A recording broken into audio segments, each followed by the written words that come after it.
Você ouve Bandeirantes Acontece.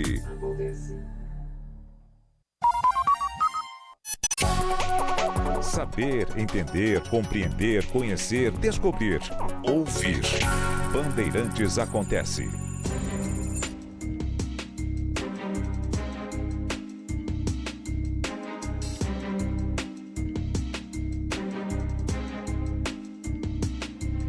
Em 1857, houve uma decisão da Suprema Corte dos Estados Unidos, vergonhosa,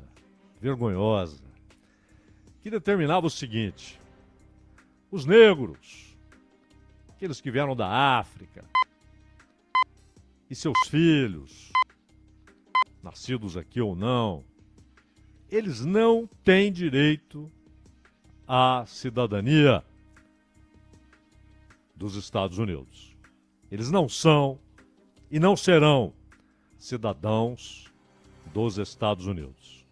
E como não são cidadãos, não podem recorrer ao Poder Judiciário em nenhuma hipótese, porque não são cidadãos.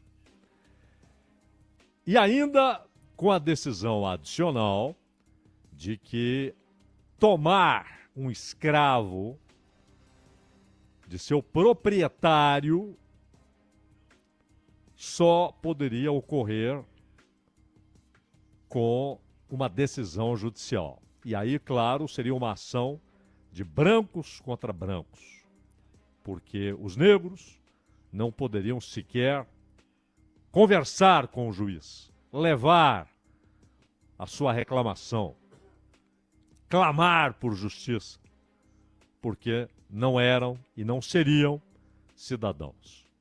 4 anos depois, começa a Guerra Civil, em 1861, dura 4 anos, vai até 65. O Norte vence e a escravidão é abolida. São removidas as suas bases jurídicas, institucionais, e ela deixa de ser considerada um modo legal de produção, o trabalho escravo. E aí, 3 anos depois do final da guerra, é bom lembrar que Abraham Lincoln morre no início de seu segundo mandato, em 65, 3 anos depois é aprovada a 14ª emenda. A 14ª emenda, ela procura estabelecer uma série de proteções aos que eram escravos. Aqueles que, há pouco tempo, tinham contra si uma decisão da Suprema Corte dizendo que eles eram nada além de propriedade, como uma cadeira, uma estante, uma carroça, um arado. Não eram mais. Deveriam ser tratados agora como cidadãos. E foi estabelecida a 14ª emenda, que é a mais longa da Constituição dos Estados Unidos, a mais longa das emendas, aquelas que foram acrescentadas, portanto, aos 7 artigos primordiais. E, mesmo assim, até 1954, na verdade isso durou até os anos 60, porque muita gente se negava a respeitar uma nova decisão da Suprema Corte, porque no final do século XIX, em outra vergonhosa decisão, a Suprema Corte diz que os estados do Sul que segregavam negros, que estabeleciam escolas distintas, salas de aula distintas, lugares distintos nos estabelecimentos públicos para negros e brancos, não estavam ferindo a Constituição. Isso foi decidido pela Suprema Corte vergonhosamente no final do século XIX e só em 1954 é que a Suprema Corte diz não, isso é inconstitucional. E mesmo assim, muitos estados no Sul, governos, escolas públicas, eles conseguiram empurrar o cumprimento dessa decisão de não segregar até 1965, ou seja, 100 anos depois do fim da escravidão. Vergonhoso. Mas a 14ª emenda diz o seguinte: toda e qualquer criança nascida nos Estados Unidos é cidadã dos Estados Unidos. Não há qualquer porém. Independentemente de os pais estarem em situação irregular, serem imigrantes que não têm sua situação legalizada, a criança que nasceu em solo dos Estados Unidos é cidadã dos Estados Unidos. Essa garantia está na 14ª emenda. Exatamente para derrubar aquela canalice aprovada, decidida pela Suprema Corte 4 anos antes do início da Guerra Civil.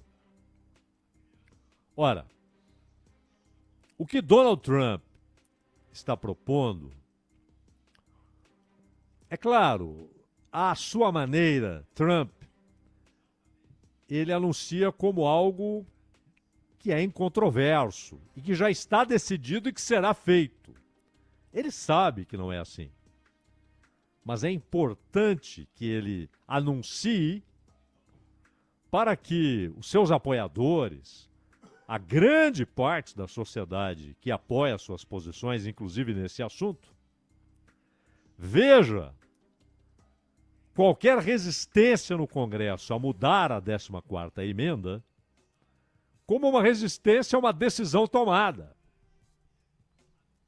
a uma nova política. Não é uma nova política, porque ela afronta a Constituição dos Estados Unidos.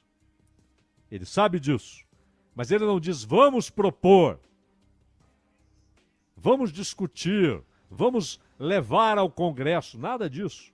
Ele diz será assim, mas sabe que não, que passará pelo Congresso, com pouquíssimas possibilidades de aprovação. Não dá para dizer que sejam nulas, mas pouquíssimas, mesmo entre os republicanos. O que importa não é nem que a medida não seja aprovada, mas, primeiro, é o clima geral desencadeado de perseguição aos imigrantes e até as crianças nascidas nos Estados Unidos, filhas de imigrantes em situação ilegal. É criar um clima de perseguição, não só policial, que já foi iniciada, mas da própria sociedade ou da parte da sociedade que abraça essa ideia fascista. Por que fascista? Porque muda-se um conceito primordial que havia sido ferido durante o longo período da escravidão. O princípio de que aquele país não deveria olhar a cor, não deveria olhar a origem, mas apenas e tão somente os direitos e deveres de todos. Isso sempre foi um princípio que não saiu do campo ideal, nunca foi assim.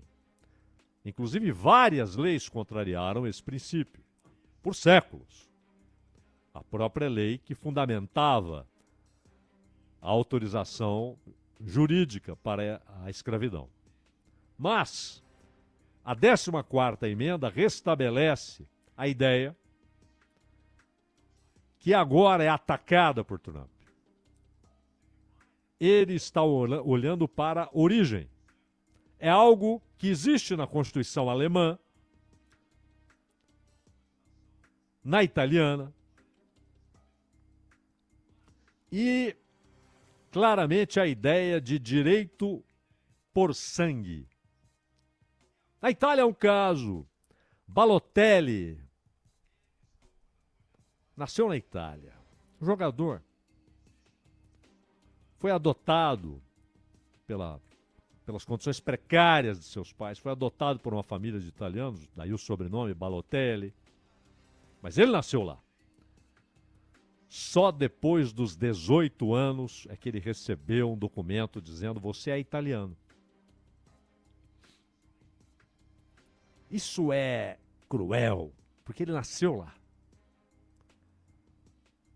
Isso é canalha, porque ele nasceu lá. E diziam: não, você nasceu, mas não é bem assim, porque você não tem determinada origem. E essa é a ideia que está por trás do anúncio de Trump. Falaremos ainda muito sobre isso em outras ocasiões. Canal do Panamá. O canal é do Panamá, sempre foi do Panamá. A ideia original, inteligentíssima, aliás, dos franceses, com financiamento de bancos franceses, era ter um canal unindo o Atlântico ao Pacífico, tornando muito mais barato transportar mercadorias que iam para a Ásia, da Europa para a Ásia. O projeto francês naufragou por diversos problemas, inclusive de concepção de engenharia. Os Estados Unidos assumiram o projeto, mas qual era a ideia francesa assumida pelos Estados Unidos? Nós vamos construir isso aqui em vosso território porque será bom para nós. Nós ganharemos dinheiro, economizaremos muito, muito, muito nas importações e nas exportações. Nos interessa. Além, claro, de facilitar a vida não só da Marinha Mercante, mas também da Marinha de Guerra. Mas é do Panamá. Porém, a administração era dos Estados Unidos. Até que Jimmy Carter, que faleceu há poucas semanas, aos 100 anos, Jimmy Carter disse: não, esse canal é do Panamá. E a sua administração deve ser do Panamá. E foi estabelecido um período de transição de 20 anos. Então, em 99, acabou a história. O Panamá faz o que bem entender. Com navios dos Estados Unidos e da China. A China tem duas empresas, que aliás são de Hong Kong especificamente, uma no Atlântico, outra no Pacífico, no canal, nas extremidades do canal, empresas portuárias, trabalham com serviço portuário. E o Trump passou a dizer: entregaram o canal para a China, não sei o quê, e então nós vamos retomar o canal. Não, não se trata de retomar, porque nunca o canal foi dos Estados Unidos. Ele pode fazê-lo militarmente? É indiscutível que capacidade para isso tem, né? Como é que o Panamá resistiria? Ele pode estabelecer o covarde, criminoso, assassino sistema de sanções que tem matado gente no Irã, na Venezuela, em Cuba? Pode. Pode. Mas o que ele quer é restabelecer posição de força. E é simplesmente tentar fazer com que a China negocie a maneira como ela usa o canal com os Estados Unidos. O navio militar não pode, só navio civil, de uso civil, de transporte de pessoas ou mercadorias. Mas é a ideia de que o império está decretando que agora será assim. É principalmente essa a ideia. Há um império. E o império, com decreto real, está determinando que é preciso mudar o uso do canal do Panamá, que é, por óbvio, do Panamá. Se havia alguma dúvida, um presidente dos Estados Unidos, em nome do Estado e, portanto, em nome da sociedade, em 1979 reconheceu isso, Jimmy Carter. O canal é do Panamá. E a administração deve ser do Panamá. E deu 20 anos de prazo de transição e assim foi. O Golfo do México, chamado de Golfo do México em cartas náuticas do século XVI, década de 80 do século XVI, quando navegadores europeus chamaram, usando uma palavra que era utilizada pelos nativos locais, que assim chamavam uma de suas cidades, com a pronúncia local, não espanhola.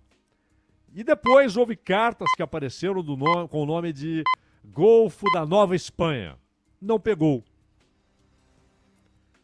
Que países têm acesso a esse golfo? Os Estados Unidos, o México, é óbvio, e Cuba.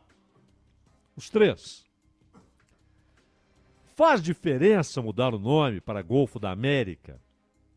Além da chatice de mudar documentos, mudar as cartas de navegação, além da chatice de mudar os livros de geografia, além desse incômodo, há algo a mais? Ou é só um capricho? Claro que não é só um capricho. A maior parte do petróleo do México está naquele golfo. É extraído esse petróleo, essa maior parte é extraída naquele golfo.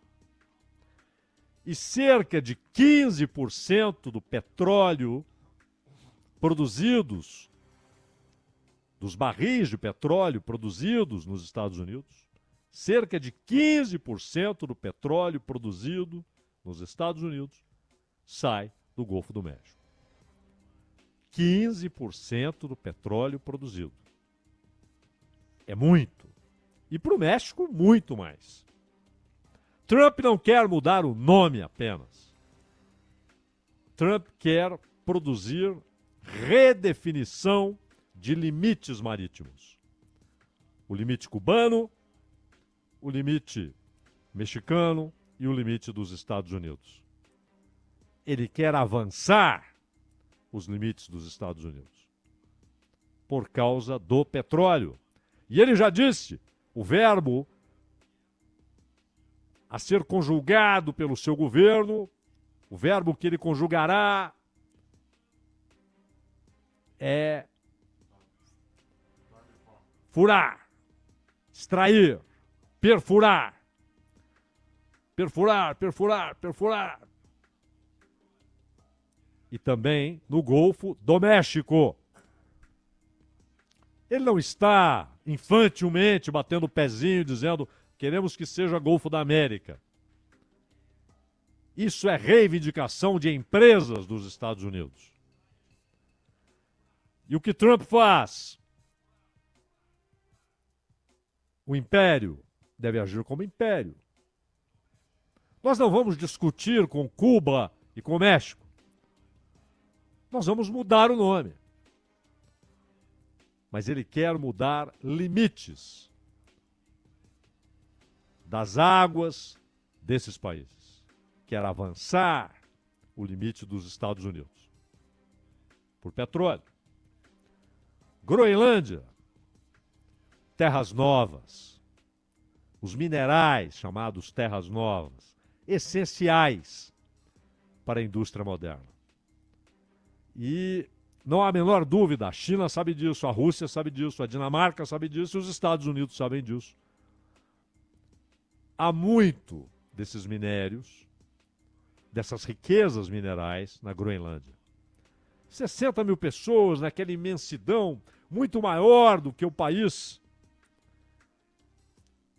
que tem a propriedade de seu território, a Dinamarca, que coloca ali 3 aviõezinhos para fiscalização. E Trump sabe, porque disseram para ele, há várias empresas chinesas trabalhando na Groenlândia. Então ele não diz, Dinamarca, eu quero mais empresas dos Estados Unidos na Groenlândia. Os Estados Unidos têm base militar, vale ressaltar, na Groenlândia. Já tentaram comprar desde o Johnson, o substituto do Lincoln. Não o Johnson que substituiu o Kennedy, o Johnson que substituiu o Lincoln. Tentaram com o culto e criminoso Woodrow Wilson.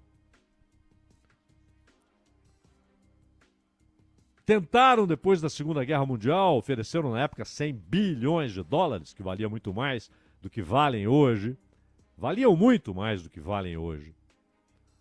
100 bilhões de dólares. E a Dinamarca disse não, não, não. Mas Trump muda a abordagem e diz: é discutível se aquilo é da Dinamarca. Eles têm, não é eles podem, eles deveriam estudar, eles têm de nos entregar a Groenlândia. Para que nós possamos, inclusive, garantir a segurança da Dinamarca. É um decreto imperial. O Canadá foi uma provocação. Né? Por que vocês não viram o 51º estado? Vocês vão pagar menos impostos, não gastarão dinheiro com segurança. O Trudeau, que já estava balançando, aí ficou de pendurado e agora tem pouco tempo. Talvez consiga mudar a situação até a eleição, mas é difícil. Teve de convocar a eleição, provavelmente cairá fora. Renunciará, inclusive, à liderança do partido. Já vai tarde, aliás, deu um péssimo governo. Mas o Canadá se indignou. E Trump deu risada e chamou o Trudeau de governador. E não de premier ou de primeiro-ministro, mas de governador. Como quem diz, isso aí é nosso. E se considerarmos necessário, tomaremos. Esse é o recado, é a provocação. Será feito? Não. Agora? Não. Mas a ideia é: prostrem-se diante de nosso poder. Não é uma provocação barata, juvenil. Há um intuito. Classificar cartéis de drogas como grupos terroristas não é semântica. Na verdade, estabelece uma pretensa cobertura para intervenções militares em outros países. E sem a necessidade de que o governo de qualquer desses países autorize essas operações. Alô, governo do Paquistão, nós vamos entrar aí para matar o Bin Laden. Não. Primeiro matam o Bin Laden, depois avisam o governo do Paquistão. Mais tarde deram um golpe no Paquistão. Imran Khan está preso por um golpe promovido pelos Estados Unidos. Qual é a ideia? E ele mencionou 3 cartéis. Um que nasceu em Los Angeles, mas de imigrantes salvadorenhos. Outro mexicano e outro venezuelano.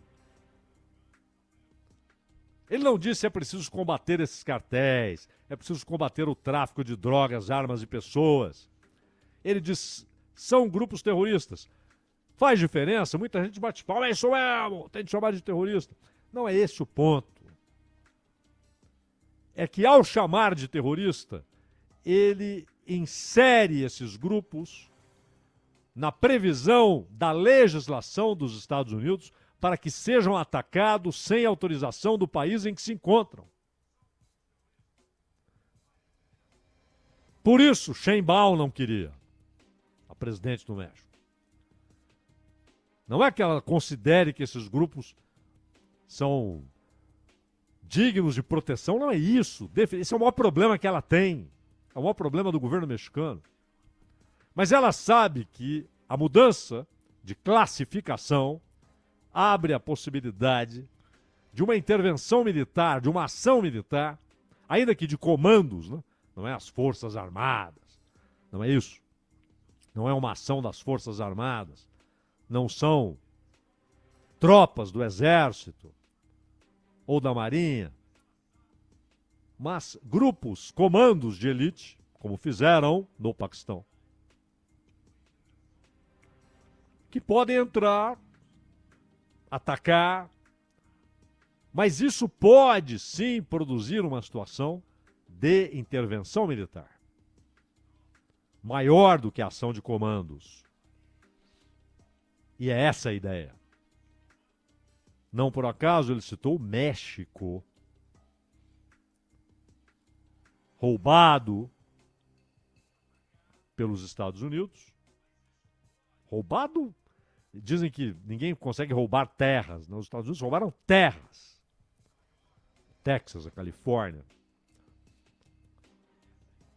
E a Venezuela, também mencionada.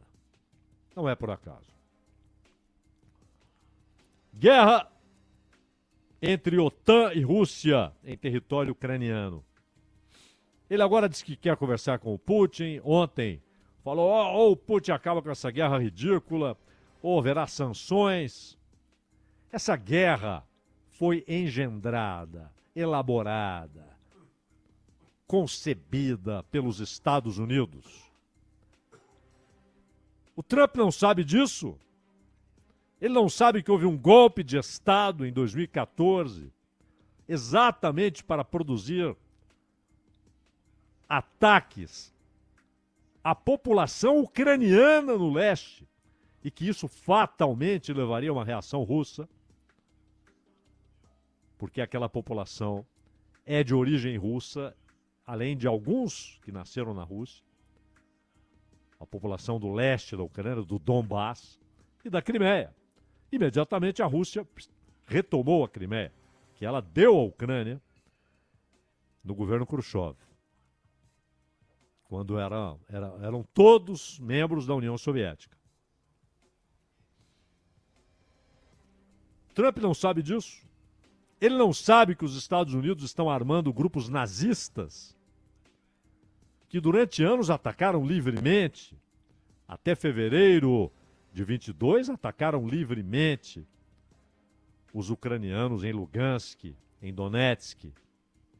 Mataram crianças com fuzilamento, com explosões, mataram mulheres, mataram idosos. Colocaram trabalhadores em minas e explodiram essas minas.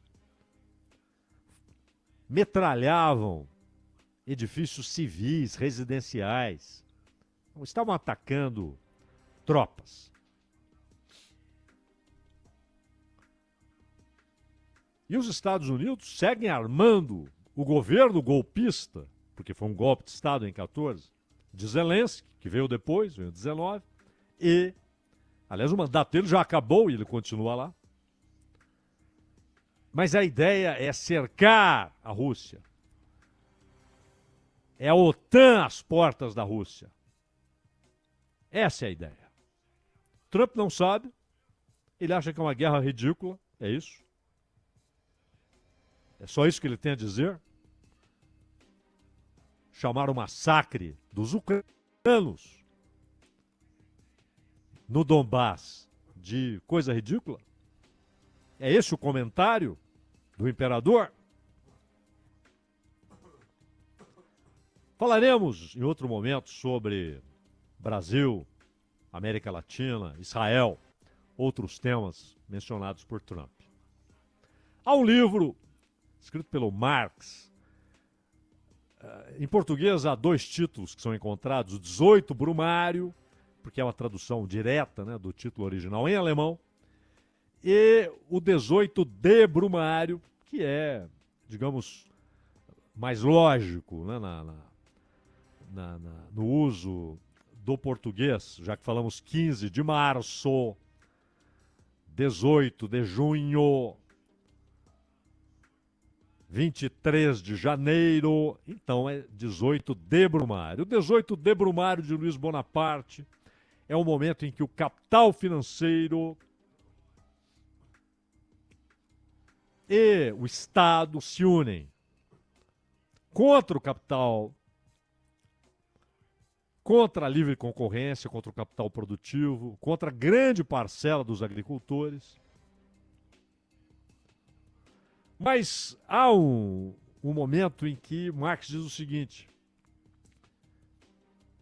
é ótimo que o capital financeiro, em sua associação, ou o Estado dominado pelo capital financeiro, que isso se torne visível, notório. O sistema está nu. E o capital financeiro ele vai provocando, numa velocidade extraordinária, uma acumulação tal de capital, que o capital concorrencial,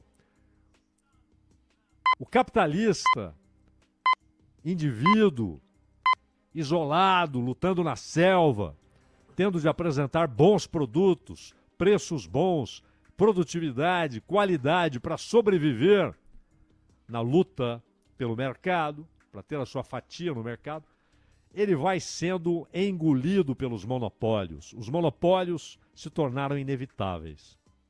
E os monopólios produziram o grande imperialismo. Quando havia vários impérios, eles chegaram a um ponto de contradição e de disputa que houve a Primeira Guerra Mundial. É a Guerra Interimperial. Da Segunda Guerra emerge um único império. E agora, sem o risco, sem que se veja no horizonte a possibilidade de revoluções comunistas, o império começa a derrubar o Estado de bem-estar social, a social-democracia, tudo aquilo que ele entregou como contraponto ou como concessões para evitar o crescimento do movimento operário e da Revolução Comunista. O capital começa a remover em todo lugar, na França, na Alemanha, na Inglaterra, no Brasil, na Argentina. Mas agora ele não tem disfarces. É o imperialismo sem disfarces. O canal do Panamá é meu. Se eu quiser, o Canadá é meu. A Groenlândia é minha. Vou restabelecer os limites do Golfo do México e chamá-lo de Golfo da Europa. Vou dizer, parem a guerra, ou eu boto sanção para cima de todo mundo. Obedeçam. Não é Trump. Trump é um portador. É isso que a plutocracia queria agora, na nova fase do imperialismo. Trump é apenas o portador, a expressão, o sujeito que consegue expressar esses interesses. Ele não é o idealizador, ele é um portador. Mas, como disse Marx em relação a Luiz Bonaparte, o sobrinho de Napoleão, é ótimo, porque agora os povos podem ver o sistema como ele é, nu e cru, sem disfarces, sem o disfarce do avô bonzinho, do tio bonzinho, do Estado bonzinho, do bem-estar social. É a crueza da guerra de classes e da guerra entre o império e aqueles que se negam a ser vassalos do império.